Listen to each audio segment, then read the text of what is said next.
It's over a decade since the First World War ended, and it's 1930s France, and the nation is obsessed with control. World War I left them traumatized, and they're determined to eliminate uncertainty forever. So they pour their national treasury into building the ultimate defense, the Maginot Line. Massive concrete fortresses stretch along their border with Germany, bristling with rotating gun turrets, underground railways, and air conditioning that rivals luxury hotels. French military leaders declare it mathematically impossible to breach. Here's what they controlled: every angle of fire, every possible approach, every conceivable attack from the east. What they couldn't control? German generals who simply looked at a map and said, "What if we go around it?" When Hitler's panzer divisions rolled through Belgium in May 1940, they bypassed the entire fortress system. The Maginot Line became a monument to irrelevance. France's ultimate attempt at control had created the perfect trap, not for their enemies, but for themselves. Their defensive obsession made them inflexible, predictable, and blind to new realities. 10 days later, France surrendered. The bitter irony? The more secure they tried to make themselves, the more vulnerable they became. Now, you might think this is just another military blunder. But what happened to France reveals something devastating about human nature. A paradox that plays out in boardrooms and bedrooms, in parenting and politics, in every corner of our lives. There's a cruel twist at the heart of our desire for control.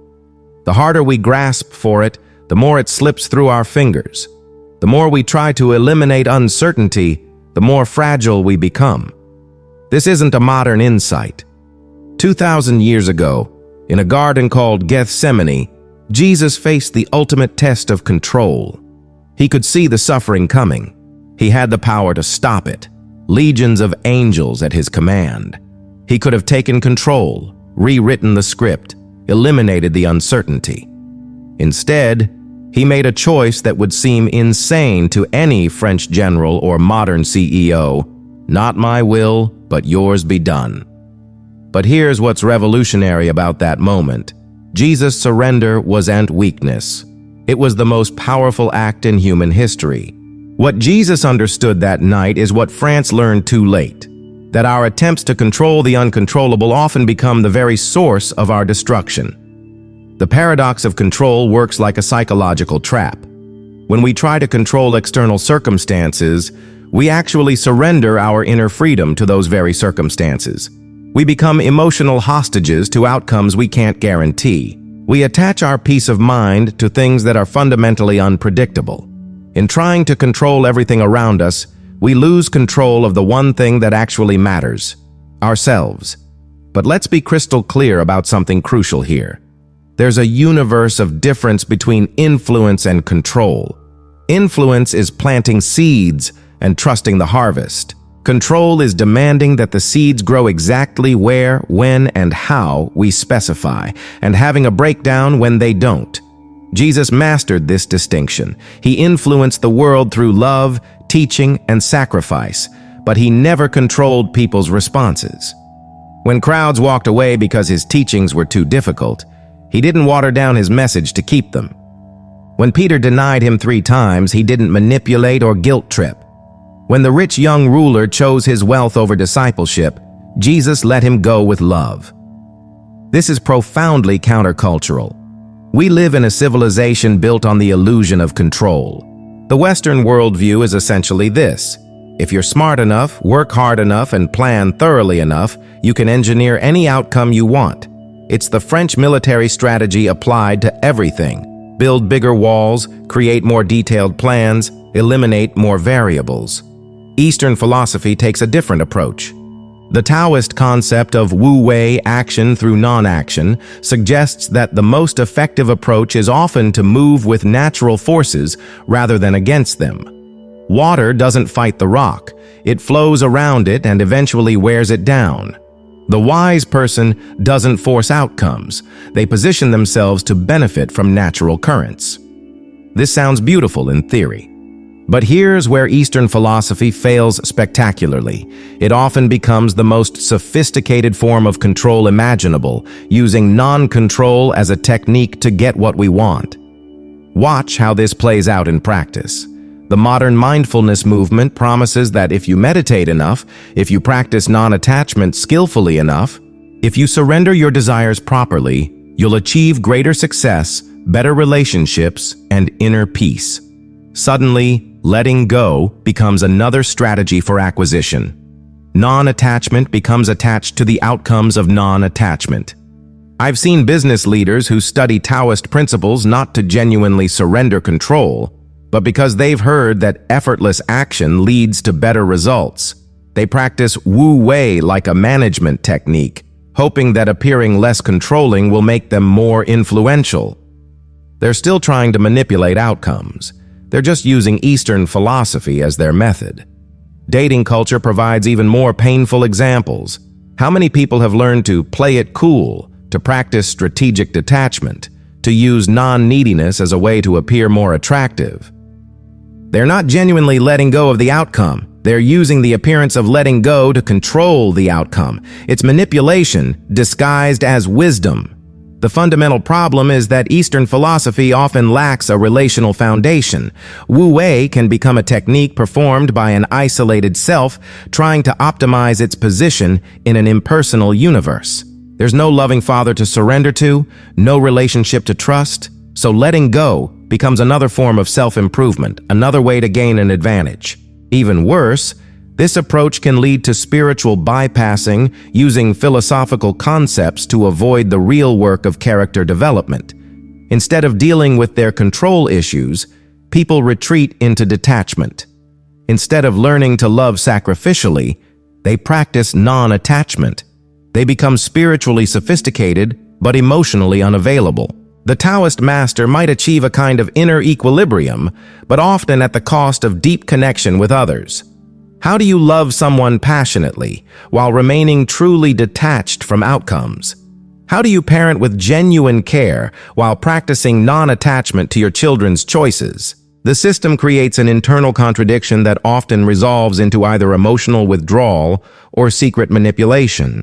This is why Wu Wei, despite its wisdom, ultimately fails to solve the control paradox. It's still fundamentally about the self trying to position itself optimally in relationship to circumstances. It's a more elegant form of control, but it's still control. The ego is still running the show. It's just learned more sophisticated techniques.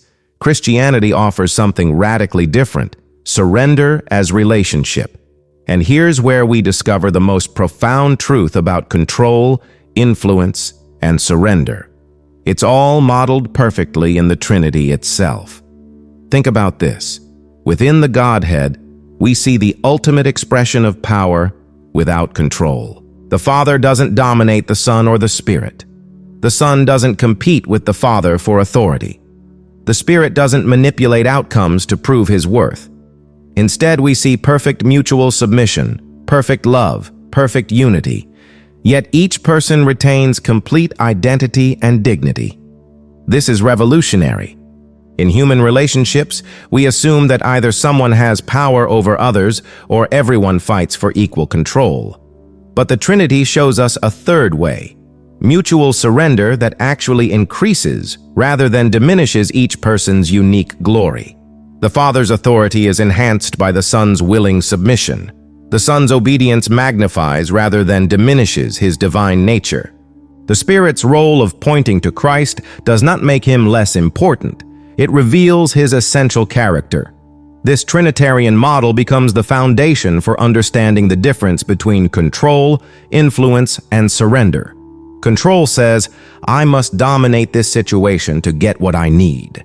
Influence says, I will do my part excellently and trust others to respond freely. Surrender says, I will align myself with love's purposes even when I can't see the full picture. Jesus embodies this perfectly in his earthly ministry. He exercises divine influence. His words carry the weight of eternal truth. His presence transforms atmospheres. His love draws people irresistibly, yet he never controls. He doesn't manipulate Judas into staying faithful. He doesn't override Peter's free will to prevent the denials. He doesn't force the rich young ruler to choose discipleship over wealth. Most remarkably, Jesus surrenders to the Father's will while simultaneously being fully God himself. This is not a submission of inequality. It's the submission of love, choosing to work within relationship rather than through unilateral power. When Jesus says, "Not my will, but yours," he's not admitting defeat or acknowledging superior force. He's choosing the way love works, through willing cooperation rather than coercion. This Trinitarian foundation changes everything about how we approach relationships, leadership, parenting, and life itself. Instead of the constant tension between being controlling or being controlled, we discover a third option, the way of mutual submission that actually multiplies power rather than diminishing it. It's not resignation or passivity, it's active trust in perfect love. It's the recognition that ultimate reality itself is relational, not mechanical. The universe isn't a machine to be controlled, but a dance to be joined. Think about Peter in the Garden of Gethsemane. When soldiers come to arrest Jesus, Peter's instinct is pure control. He draws his sword and starts swinging, cutting off the high priest's servant's ear. Peter's thinking like a French general. Identify the threat, eliminate it, control the outcome. Jesus not only heals the servant's ear, but rebukes Peter. Put your sword away. Don't you think I could call on my Father, and he would at once put at my disposal more than 12 legions of angels? Peter wanted to control the situation through force. Jesus chose to surrender to a larger plan that Peter couldn't see. Peter's control attempt would have derailed salvation itself.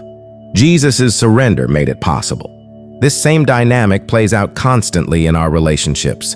The more we try to control other people, the more we destroy what we're trying to preserve. Parents who micromanage every aspect of their teenager's life often find themselves consumed with anxiety about their child's every move. Their attempt to create safety creates dependency. They can only be happy when their teenager behaves exactly as they dictate. Compare Peter's sword swinging to Martha's dinner party stress. When Jesus visits, Martha tries to control every detail of hospitality, while Mary simply sits at Jesus' feet. Martha's control attempts make her frustrated and resentful. She even tries to control Jesus' response by demanding he make Mary help with the serving. Meanwhile, Mary's surrender to the moment allows her to receive something that can't be taken away.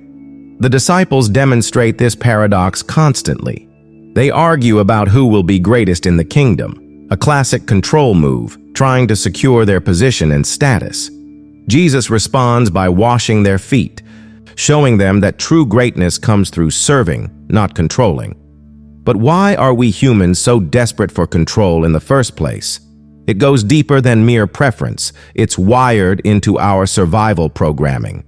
Uncertainty triggers our most primitive fear responses because unpredictability meant danger for our ancestors. Control feels like safety, and the illusion of control can be almost as comforting as the real thing. Modern technology supercharges this illusion to dangerous levels. Your GPS promises control over your commute, then creates road rage when traffic delays you. Social media promises control over your image, then enslaves you to likes and comments. Dating apps promise control over finding love, then create anxiety about endless alternatives. Each tool designed to give us more control actually makes us more dependent, more fragile, more frustrated when reality doesn't conform to our digital expectations. Research consistently shows that people dramatically overestimate their control over random events. Gamblers throw dice harder when they want high numbers. Lottery players insist on choosing their own numbers rather than accepting random selections. Day traders believe they can time markets that baffle the world's most sophisticated computers. We're wired to see patterns and agency where neither exists. Napoleon embodied this human tendency on a massive scale. Here was a man who controlled most of Europe, who seemed to bend nations to his will through pure force of personality and strategic brilliance. But when he decided to invade Russia in 1812, his need for total control led him straight into catastrophe. He couldn't control the Russian winter, the vast distances, or a people willing to burn their own cities rather than submit. His greatest strength, his absolute belief in his ability to control any situation, became his downfall. 500,000 men marched into Russia. Perhaps 30,000 stumbled back out. Compare Napoleon's story to Moses. Moses tried to control Israel's liberation through his own strength and ended up fleeing to the desert for 40 years after killing an Egyptian taskmaster. When God called him back, Moses had learned the difference between human control and divine power. The man who once killed in a moment of rage became the patient leader who trusted God's timing and methods to guide millions through the wilderness. The prediction trap is another way our control obsession enslaves us. We become attached not just to outcomes, but to our forecasts about those outcomes. In 1928, Alexander Fleming saw mold contaminating his bacterial cultures and could have predicted disaster weeks of careful work seemingly ruined. Instead, Fleming stayed curious rather than attached to his expectations. That contamination turned out to be penicillin, eventually saving more lives than any weapon has ever taken. Think about Abraham's impossible situation. God promised him descendants as numerous as the stars, then asked him to sacrifice Isaac, the only son through whom that promise could be fulfilled. Abraham could have predicted that this command made no sense, that it contradicted everything God had told him before. Instead, Abraham released his attachment to his own understanding and trusted a wisdom larger than his logic. The result wasn't just Isaac's salvation, but a demonstration of faith that would echo through millennia. Jonah tried the opposite approach: control through avoidance. When God sent him to Nineveh, Jonah tried to control the situation by running away. When that spectacularly failed and he finally preached to the Ninevites, he tried to control the outcome by hoping for their destruction. When God showed mercy instead, Jonah was furious. His attempts to control God's mission and God's mercy made him miserable, while the Ninevites, who simply received God's grace without trying to manipulate it, found salvation. King Saul demonstrates how the control paradox can destroy even those chosen by God. His obsession with controlling David's movements and potential threat consumed him entirely. He spent years chasing David through the wilderness, neglecting his kingdom, alienating his people, and destroying his own peace of mind. Meanwhile, David consistently refused to take control when he had the chance to eliminate Saul. David's restraint and trust in God's timing eventually led to his throne. Saul's control attempts led to his destruction on Mount Gilboa. Here's where the paradox gets really twisted. Our control attempts create exactly the dependency we're trying to avoid. The more we try to control something, the more it controls us. Think of it like this. Imagine you're holding a handful of sand. If you hold it loosely, you can carry it anywhere. But the moment you clench your fist to control it completely, the sand slips through your fingers. The tighter your grip, the faster you lose what you're trying to hold. This isn't just a metaphor, it's a psychological law.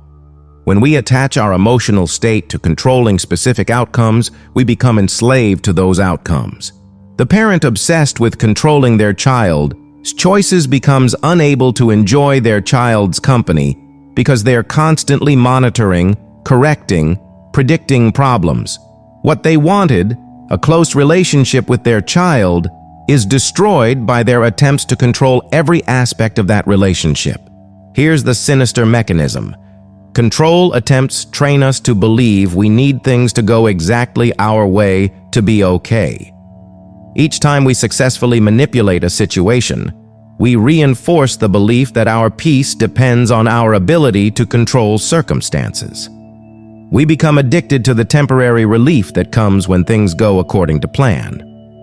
But since we can't control everything, We live in constant anxiety about the next thing that might go wrong. It's like teaching yourself that you can only breathe when the wind blows from the north.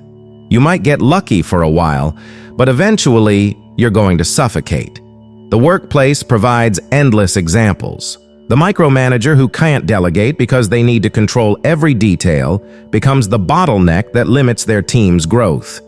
Their attempt to ensure quality actually creates the mediocrity they fear.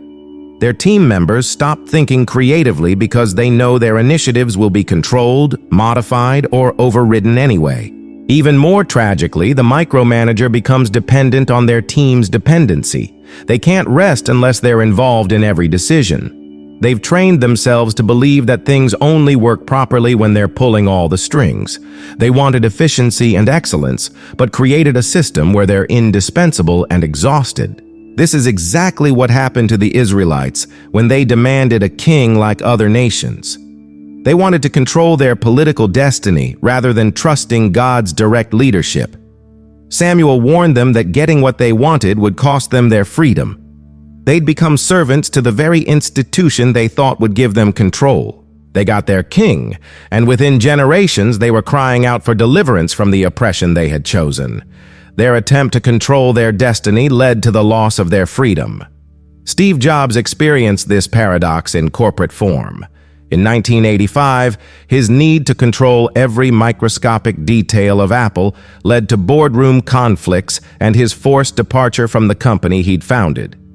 This seemed like ultimate failure, loss of control over his life's work. But that catastrophe forced him to start Next and buy Pixar. When he returned to Apple 12 years later, those wilderness experiences had transformed him into the leader who would create the iPhone revolution. His greatest professional defeat became the foundation for his greatest triumph. So what's the alternative? How do we live effectively in a world where we can't control the most important outcomes? This is where Jesus' wisdom in Gethsemane becomes truly revolutionary. He didn't choose passivity or resignation. He chose active surrender, doing everything within his power while releasing attachment to outcomes beyond his control. He prayed intensely. He taught his disciples. He spoke truth to power. He prepared for what was coming. But when the moment arrived for forces beyond his control to take over, he surrendered to a wisdom greater than his own.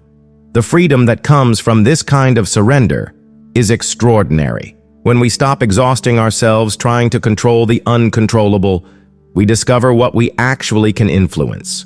We can influence our character, our responses, our daily choices. We can love people without demanding they love us back in exactly the way we specify. We can work diligently and trust God with the results.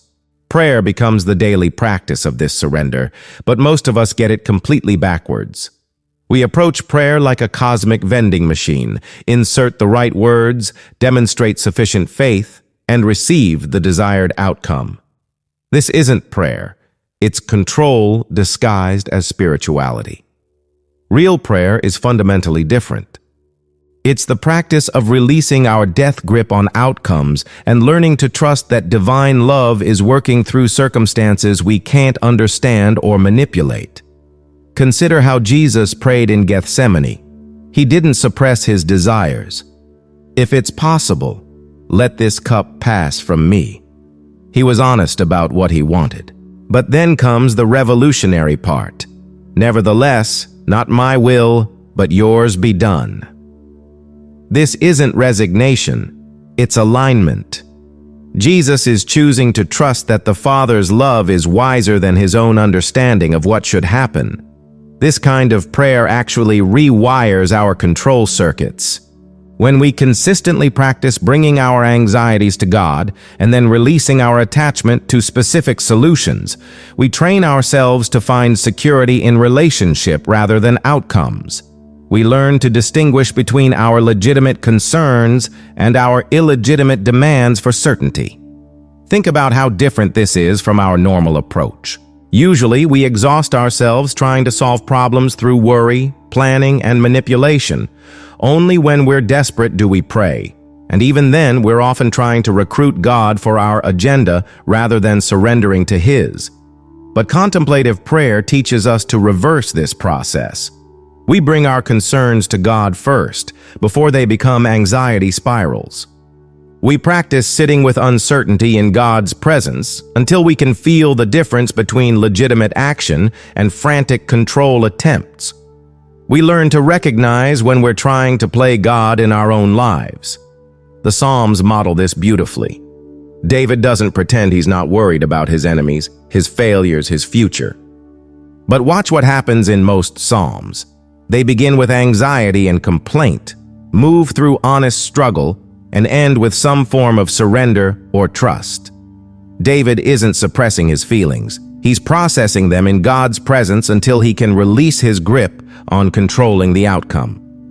This is why Jesus taught us to pray, "Give us this day our daily bread." Not monthly bread, not yearly security, daily bread. This prayer teaches us to find security in ongoing relationship rather than guaranteed outcomes. It's practice in trusting God's care one day at a time rather than demanding long-term certainty. The cross itself embodies this paradox perfectly. From every human perspective, it looked like ultimate failure, the loss of control over life itself. Jesus' enemies thought they had finally controlled the situation, eliminated the threat, secured their power. Pilate exercised political control. The religious leaders exercised institutional control. The soldiers exercised physical control. But here's what's staggering. Their ultimate expression of control became the very mechanism of their defeat. The cross they meant as the final word became the first word of a new creation. Death, which seemed to have ultimate control over Jesus, became the place where death itself was conquered. This reveals something profound about the nature of power itself.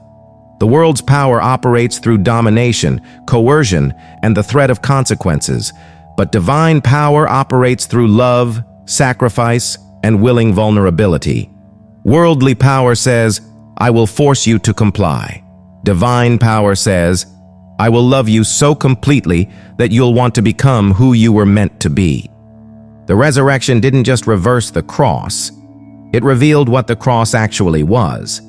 It wasn't God's plan B when human evil got out of control. It was the ultimate expression of how love chooses to work in a broken world. Love doesn't control evil out of existence. Love transforms evil into the occasion for even greater good. This redefines success and failure permanently. What looks like defeat to control-oriented thinking might actually be the setup for a victory that's impossible through force. What looks like victory to human ambition might actually be the beginning of a downfall that was built into the very attempt to control outcomes through domination. This pattern echoes through history because it reflects something fundamental about how reality works. The universe seems designed to humble our control attempts, while rewarding our surrender to something larger than ourselves. Vincent van Gogh sold one painting during his entire life, dying in poverty and obscurity. His complete lack of control over his artistic success during his lifetime led to a posthumous influence that has touched millions. The deeper truth that Jesus revealed is this: what appears to be defeat often contains the seeds of the greatest victory, but we can only access that victory through surrender, not control. We can plant seeds, but we can't make them grow. We can love people, but we can't control their response to our love. We can work with excellence, but we can't guarantee specific outcomes. This doesn't mean we become passive or stop planning and working hard. Moses still had to lift his staff over the Red Sea. David still had to pick up 5 smooth stones and walk toward Goliath. Abraham still had to saddle his donkey and journey to Mount Moriah. Faith without works is dead, but works without faith become the pride that leads to a fall. The key is learning to recognize the difference between influence and control in practical situations. Influence focuses on your contribution. Control focuses on guaranteed outcomes. A parent who influences teaches values, models character, and creates loving boundaries, then trusts their child to make their own choices. A parent who controls, manipulates, threatens, and tries to engineer their child's every decision. In leadership, influence means creating environments where people can flourish, communicating vision clearly, and serving your team's growth. Control means micromanaging, using fear as motivation, and measuring your success by how much people conform to your exact specifications. In relationships, influence means being the kind of person others want to be around, speaking truth with love, and giving people freedom to respond authentically. Control means using guilt, manipulation, or emotional withdrawal to get the responses you want. Here's the practical test. Influence accepts no as a legitimate response and finds ways to grow from it. Control escalates when people don't comply, becoming increasingly desperate to achieve the desired outcome. Jesus perfectly modeled influential living. When the rich young ruler walked away, Jesus didn't chase after him with a better offer. When crowds stopped following because his teachings were difficult, he didn't water down his message to keep them. When Peter denied him 3 times, he didn't manipulate or threaten. He simply restored Peter with love after the resurrection. Jesus' influence was so powerful precisely because it was never coercive. As the Apostle Paul discovered through his own journey from control to surrender, "And we know that in all things God works for the good of those who love him, who have been called according to his purpose." This isn't a promise that everything will feel good or go according to our plans. It's a promise that there's a larger design at work, one that can transform even our worst moments into something meaningful. The ultimate wisdom isn't learning to control our circumstances. It's learning to trust the one who can work through any circumstance for purposes we might not see until much later. When we stop exhausting ourselves trying to control the uncontrollable, we discover the profound freedom that comes from surrender. The same freedom that turned a Roman cross into humanity is greatest hope. In the end, the paradox of control teaches us that our greatest power comes not from grasping, but from letting go. Not from demanding our way, but from trusting a way that's infinitely bigger than our own. That's the wisdom Jesus offered in Gethsemane, and it's the wisdom that can transform our anxiety into peace, our struggle into rest, and our defeats into victories we never could have imagined. The French built their walls to keep out uncertainty. Jesus opened his arms to embrace it. Guess which approach changed the world?